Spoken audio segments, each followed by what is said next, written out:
अगर तेरे घर में लक्ष्मी नहीं आ रही हो तो कमल गट्टे को पानी में डाल शिव जी को चढ़ा करा। कमल का फूल बाजार में मिल रहा हो, जब तक कमल का पुष्प बाजार में मिले तब तक एक कमल का पुष्प सोमवार की सोमवार शंकर को चढ़ाना चालू कर दे। सोमवार को नहीं चढ़ाए तो प्रदोष को चढ़ा, पर शंकर की भक्ति कर। और कमल का फूल ना मिले तो कमल गट्टा पानी में डाल, उस पानी को शंकर पर चढ़ा। पर चढ़ा देख, केवल कमल का पुष्प चढ़ने से भगवान नारायण को लक्ष्मी प्राप्त हो जाती है।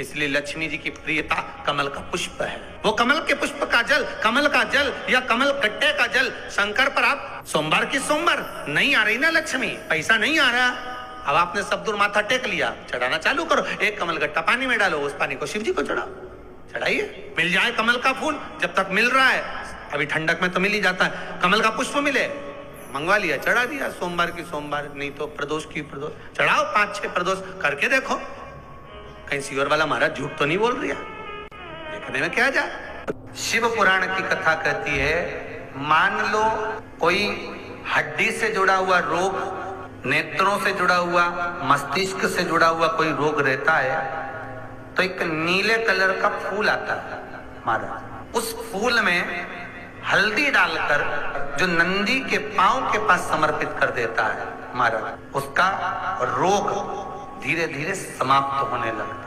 लिंग पुराण कहती है कि नंदीश्वर भगवान के सामने जो पुष्प समर्पित करा जाता है उसको, ये तो लिखा था स्कंद पुराण और शिव पुराण। लिंग पुराण कहती है जो फूल आपने समर्पित करा उसको लाकर पानी की बाल्टी में डालकर आप स्नान भी कर सकते हो, उससे भी हड्डी के जितने रोग होते हैं उसमें आराम लगने लगता है।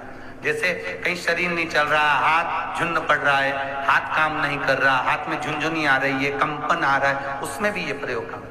जैसे मान लो कोई काम ऐसा है कि उसमें पैसा तुम्हारा आ ही नहीं रहा, बहुत घाटे पर घाटा जा रहा है, नुकसान बहुत हो रहा है और कोई काम हो ही नहीं रहा, तो महाराज एक लाल वस्त्र में पीली सरसों रखकर और उसके अंतर्गत कुछ भी, एक या तो बमूल का कांटा ना मिले तो गुलाब का कांटा ही उसके अंतर्गत रख लीजिए और उसको शिव मंदिर का स्मरण कराकर शंकर भगवान का नाम लेकर रू भैरव, कौन सा भैरव है उसकी भी कथा भी आने वाली है। ये दारुक नाम के राक्षस का संहार करने के लिए जब माता अवतार लेगी तब शंकर भगवान बच्चे का रूप रखकर रोएंगे, तो शिव जी का एक नाम होगा रू भैरव। ये भैरव कहां पर रहता है, तो कहा ये शमशान में रहता है। कहां रहता है ये भैरव? शंकर का जो एक अवतार है रू भैरव, ये भैरव अवतार शमशान में रहता है। तो इस भैरव का काम क्या है, तो कहा शमशान में, शमशान की जो अग्नि होती है, भले गीली लकड़ी रहे, भले उसमें कोई पदार्थ डाले ना डाले, थोड़ी देर में वो अग्नि रू आवाज, हल्की सी शमशान की जो अग्नि जलती है उसमें एक आवाज आती है। आप ऐसे कोई अग्नि जलाएंगे ना उसमें आवाज नहीं आएगी, ध्यान देना। हमारे शमशान में अगर जो लोग गए होंगे मुर्दा जलाने के लिए, तो अगर वो एकांत में बैठेंगे तो उसमें से एक आवाज आती है रू की। तो रू भैरव का काम होता है कि उस चिता की अग्नि को तेजता प्रदान करना। फिर चिता की अग्नि ऐसी एक बार अगर भनक गई तो फिर ऐसी जलती है, ऐसी जलती है, तो उसमें रू की हल्की सी आवाज आती है।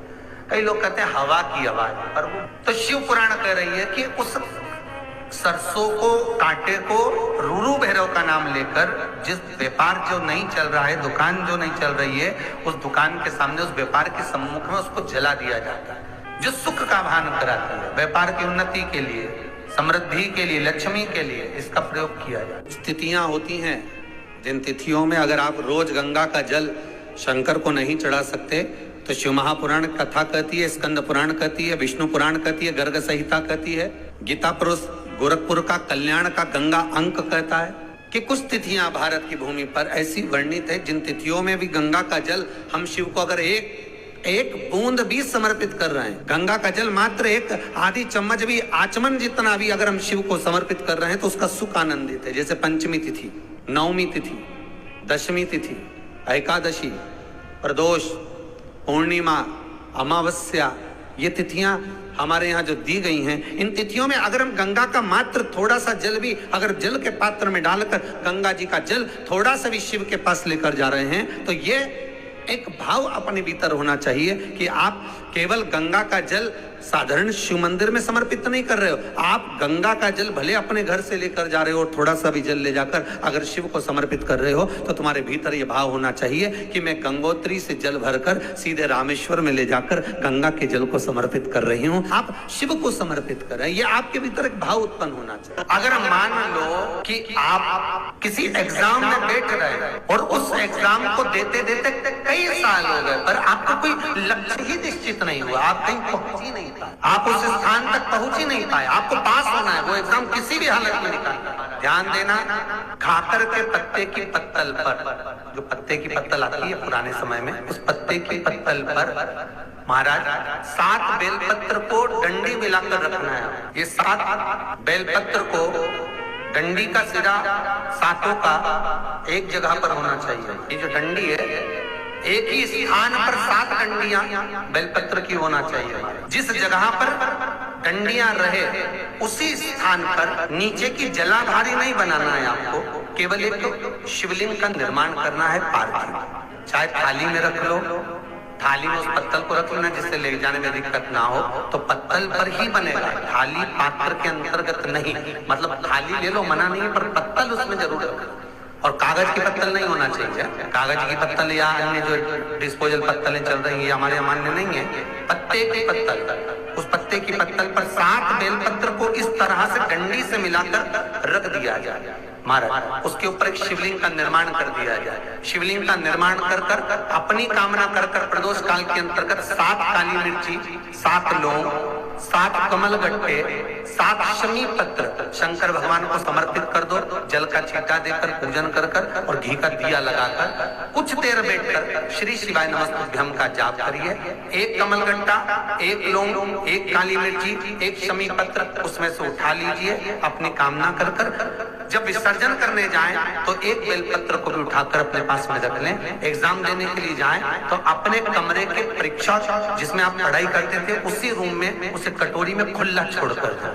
माता को कहकर जाएं कि हम ये रख कर जा रहे हैं, और आते से एग्जाम देने जाएं तो उसको स्पर्श कर कर जाएं, वापिस आए तो स्पर्श करें।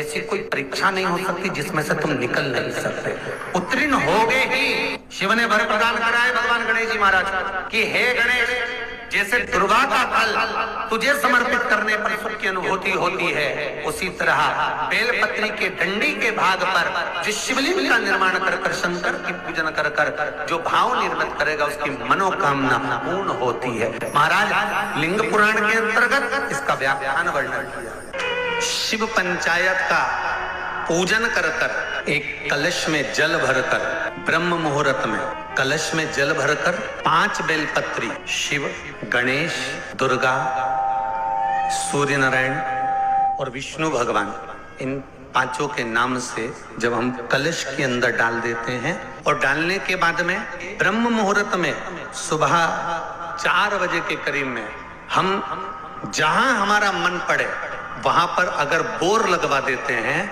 तो पानी तो निकलना ही होता है। ऐसा हो ही नहीं सकता कि जल ना निकले, जल निकलेगा ही।